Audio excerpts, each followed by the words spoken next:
What's up, folks? Mike for CMCC Builds here to dive into the topic of initiative. Is it important? If so, how important? Can we quantify the value of initiative? Should we even care? Before we jump into those questions, a quick reminder that if you want to vote on upcoming builds or have write-ups and character sheets of all my builds, I have a Patreon linked in the description below for all of that. Or if you just want to support the channel, that's the best way to do it. Smashing that subscribe button doesn't hurt either, if you know what I mean. And you do, because you're awesome. Okay, let me start answering those questions by asking another question. Is Action Surge a good ability?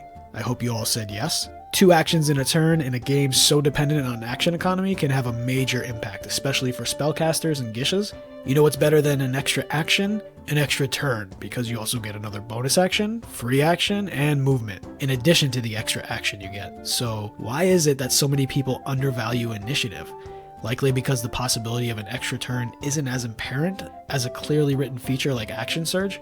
In chess, there is something called the first move advantage. Statistically speaking, both humans and computers win more games with the white pieces, which go first, than the black pieces. ALPHAZERO, the best chess AI ever invented, beat STOCKFISH, the second best chess AI, 25 times with the white pieces, but only 3 times with the black. The win rate in recent years with humans has been right around 55%. Among the theorized reasons for this is that the starting player gets to act first and can therefore dictate how the game will be played. The other player is forced to react to that opening move. And in D&D, another turn-based game, why is it so important to go first? Well, most of the reasons boil down to either tactical reasons or action economy reasons.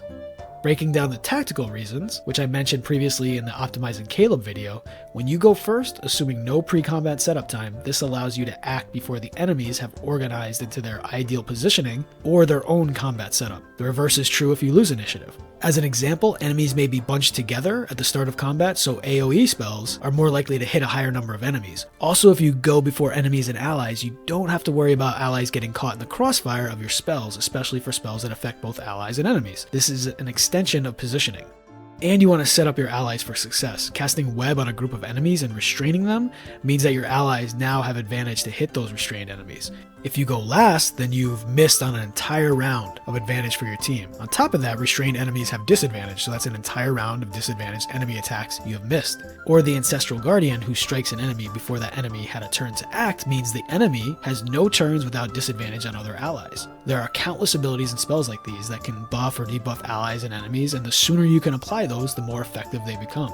How does going first help with action economy? Because it allows a player the possibility of an extra turn relative to Team Monster. Let's use a simplified combat to illustrate the point. You have 10 hit points and the enemy has 10 hit points. You each do 5 damage. If you go first, you do 5 damage. Then on the enemy's turn, they do 5 damage. Then on round 2, you go again and do 5 damage and the enemy is dead. You got 2 turns, they got 1 turn.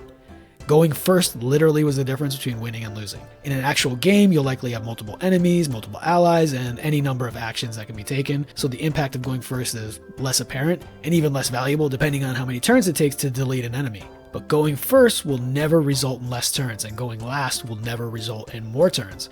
So given those 2 statements, for action economy purposes, it's never advantageous to go last. For action economy purposes, and I want that to be clear, action economy, there may be situational reasons based on party comp or specific encounters that would lend itself to certain characters not going first or even going last, but that will likely be an issue of positioning or roleplay, not action economy. Then how do we quantify the value of initiative? We know that each point of initiative equates to a percentage chance that player A gets an extra turn compared to Team Monster. What is character A's chances of winning initiative? It's a bit of a complicated probability problem, especially if we're looking at multiple combatants, ties in initiative, and various bonuses. With a sample of 692 monsters, their average dexterity score is 13, with a low of 1 and a high of 28. CR 10 plus monsters had an average dex of 14, and the CR 9 and below had the same 13 average dex as the overall average. What does this mean for the player? On average, you will face a monster with a +1 to their initiative roll, and at the higher CRs, that will bump to a +2. So if player A has a negative initiative modifier of -1, they only have a 38.25% chance of winning initiative against the average creature. Don't forget that every time they tie, this character loses because of a lower dex score. Bumping player A's dex to 10 or 11 brings the modifier to 0 and the chance to win initiative to 42.75%. That's an increase to your chance of winning initiative of 10.5% or 4.5 percentage points. Increasing to a dex of 12 or 13 ensures you still lose on all ties at 12 and win half the time on ties with a 13 dex, so your chance to win increases to between 47.5 and 50%. Another bump to +2 now ensures you win all ties, and your chance to win jumps to 57.25%, and then 61.75% chance of winning with another bump, so on and so forth. And if you win initiative, the chance that the enemy can have more turns than you is 0, like we said. They can never surpass your advantage. They can equal out the total turns by the end of combat if combat ends after they go in any number of ways. They kill you being the most obvious, but they can never get more turns. The winner of initiative starts with more turns, 1 to the enemy's 0, and very likely ends with more turns, 4 to the enemy's 3 in a 4-round combat. Due to damage variabilities, armor class differences, number of attacks per round, and any number of additional variables, a true quantification of this value is basically impossible to get. So let's illustrate this in another way.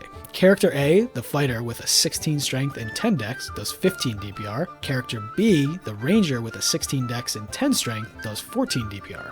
Which character deals more damage in a 4-round combat? Let's assume 50 hit points each.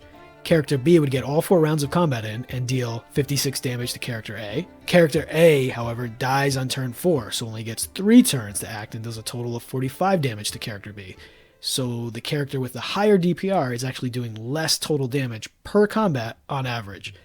A simple way to calculate this is that if your chance of winning initiative against monsters is 60%, you have a 60% chance of an additional round of combat compared to the enemy. It would be a decent assumption to say that in those 60% of cases, you will get an additional action and bonus action compared to the enemy. So yours will total 4 turns and theirs 3. But 40% of the time, they will win initiative, and the reverse will be true.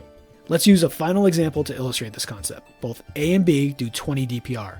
With a 60% chance to win initiative, actual DPR will be calculated as 20 DPR times 4 rounds times 0.6, which equals 48, and the remaining 40% of the time, 20 DPR times 3 rounds times the 40% equals 24, which when totaled together and factored into the paradigm's 4-round combat, 48 plus 24 equals 72 divided by 4, that's actually a DPR of 18. The next character has a poor initiative and wins only 40% of combat initiatives, doing the same 20 DPR. This character gets 3 rounds of combat 60% of the time, 20 times 3 times 0.6 equals 36, and gets the full 4 rounds the remaining 40% of the time where they win initiative. 20 times 4 times 0.4 equals 32. Add those together, 36 plus 32 equals 68, divided by 4 equals 17. So this character is doing a full point less of DPR, despite having the exact same DPR. And we're only looking at around a +3 initiative advantage. Some characters like dex-based Herringons can easily have a 10 or higher, which will swing the true DPR numbers to much higher than we illustrated above. So if you ever want to increase your DPR without increasing your DPR, make an initiative-based build. That's it for me, folks. Don't forget to like, comment, subscribe, the YouTube thing. See you here next time.